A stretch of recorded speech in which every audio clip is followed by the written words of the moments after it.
ముచ్చటరికినే ముద్దులరికినే మచాయిస్తుంది. Good good good fantastic. Thank you sir. Hi friends, మీరు చూస్తున్నారు ఐమాక్స్ బ్రో ఛానల్. అండ్ ఇందులో నేను చూపించబోతున్నాను మన ప్రపంచ యాత్రికుడు నాన్ వేషణ చేసిన పెళ్లి, సారీ నాన్ వేషణ దిద్దిన కాపురం. మన బయ్యాసన్ యాదవ్ కున్న ఒక తమిళ యూట్యూబర్ కి పెళ్లి చేసిన నాన్ వేషణ అన్న.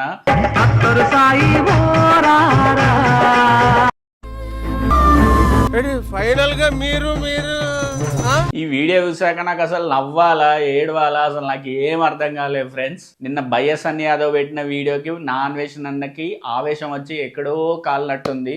నల్ల జీడిపెక్కిని గుద్దులో పెట్టుకుంటే వేడి పుడుతుంది రా. అందరూ అనుకున్నట్టుగానే ఆ వీడియోకి గట్టి కౌంటర్ వీడియో నాన్ వేసిన పొద్దున వీడియో పెట్టాడు అన్నమాట. ఏకంగా ఈసారి వాళ్ళిద్దరికి పెళ్లి చేసేసాడు. Already married together.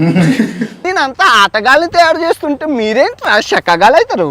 And బయ్యాసన్ Yadav betting apps ఎలా ప్రమోట్ చేస్తాడు, తన పాస్ట్ వీడియోస్ ఏంటి అవన్నీ ఇన్స్టాగ్రామ్ స్టోరీలో పెట్టాడు అన్నమాట. అందరికి ఈ రోజు నేను ఖాళీగా ఉన్నప్పుడు గేమ్ ఆడి డబ్బులు ఎట్లా సంపాదిస్తానో చూపిస్తాను. అండ్ అందులో ఒక వీడియోలో బయ్యాసన్ యాదవ్ వెనకాల ఒక లేడీస్ బ్రా ఉందన్నమాట.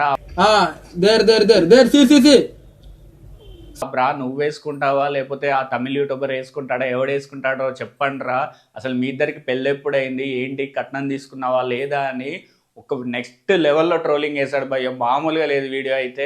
నాన్ వేసిన వీడియో చూసాక మీకేమనిపించిందో కింద కామెంట్లో తెలియజేయండి. అండ్ నాన్ వేసిన వీడియోకి బయ్యాసన్ యాదవ్ ఎలాంటి కౌంటర్ ఇస్తాడన్నది కూడా కింద కామెంట్లో తెలియజేయండి. అండ్ ఆ పోస్ట్లో బ్యాక్గ్రౌండ్ నాన్ వేసిన అన్న అబ్జర్వ్ చేశాడు కదా, అది లేడీస్ బ్రా. అది చూసాక నాకు అసలు ఇది కళ్ళ ఎక్స్రేలా అనిపించింది నాన్ వేషన్ అన్నయ్య. ఇద్దరిలో ఎవరు గెలిచారు ఎవరు ఓడారు అన్నది పక్కన పెడితే ఇద్దరిలో నాకు ఒక 2 విషయాలు అయితే నచ్చలేదు. అందులో ఫస్ట్ పాయింట్ వచ్చేసరికి బయ్యాసన్ యాదవ్ నిన్న ఒక వీడియో పెట్టాడు కదా, మోటో వ్లాగింగ్ అనేది ఖర్చుతో కూడుకుంది, అందుకే నేను డబ్బులు సరిపోక నేను బెట్టింగ్ యాప్స్ చేస్తున్నాను, కానీ నేను ఎవరిని ఫోర్స్ చేయట్లేదు యాప్స్ ఇన్స్టాల్ చేసుకోమని ప్లే చేయమని అని చెప్పాడు. అది మాత్రం నాకు తప్పు అనిపించింది భయ్య, ఎందుకంటే ఆల్రెడీ ఇండియన్ గవర్నమెంట్ అవి బ్యాన్ చేసింది. అండ్ బెట్టింగ్ యాప్స్ కాకుండా మనకి చాలా ప్రోడక్ట్స్ ఉంటాయి కదా, చాలా ప్రమోషన్స్ ఉంటాయి, అవి చేసుకో. లైక్ క్లాత్స్ బ్రాండింగ్ ప్రమోషన్ కానీ, హోటల్స్ కానీ, రెస్టారెంట్స్ కానీ, లైక్ గ్యాడ్జెట్స్ కానీ, ఇవి ప్రమోట్ చేసి కూడా డబ్బులు సంపాదించుకోవచ్చు. ఓన్లీ బెట్టింగ్ యాప్స్ వల్ల చాలామంది చనిపోయారు. సో బయ్యాసన్ యాదవ్ అదొకటి మార్చుకుంటే చాలు. అండ్ నాన్ వేషణ ఏంటంటే కొంచెం పర్సనల్గా వెళ్ళినట్టుంది ఇవాళ, ఎందుకంటే ట్రాన్స్జెండర్స్తో పోల్చాడు. అది ఏదైతుందో కొంచెం ట్రాన్స్జెండర్స్ కూడా మనుషులే కదా, ఒకవేళ ఈ వీడియో వాళ్ళు చూస్తే వాళ్ళు హర్ట్ అయ్యే ఛాన్సెస్ కూడా ఉన్నాయి. నట్టుగాళ్ళ తెక్క శకగాళ్ళకి ఎందుకైతుందా మీరు? ఒక చెక్కగాడిలాగా ఒక గే లాగా తనని పోర్ట్రేట్ చేసే పని చేశాడు. కామెడీకి కూడా ఒకటి ఉంటుంది లిమిట్ అనేది, అది మనం దాటకూడదు. బయ్యాసన్ యాదవ్ కానీ నాన్ వేషణకు కానీ నేను చెప్పేది ఒకటే, ఎందుకంటే మీకు ల్యాక్స్లో సబ్స్క్రైబర్స్ ఉన్నారు.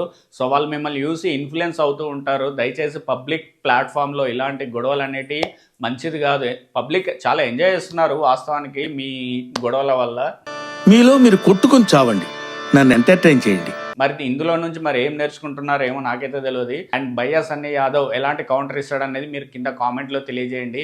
నా ఎక్స్ప్లెనేషన్ కనుక మీకు నచ్చినట్టయితే మన ఛానల్ని సబ్స్క్రైబ్ చేసుకోండి గైస్. మరిన్ని ట్రెండింగ్ విషయాలు మీతో షేర్ చేసుకుంటాను.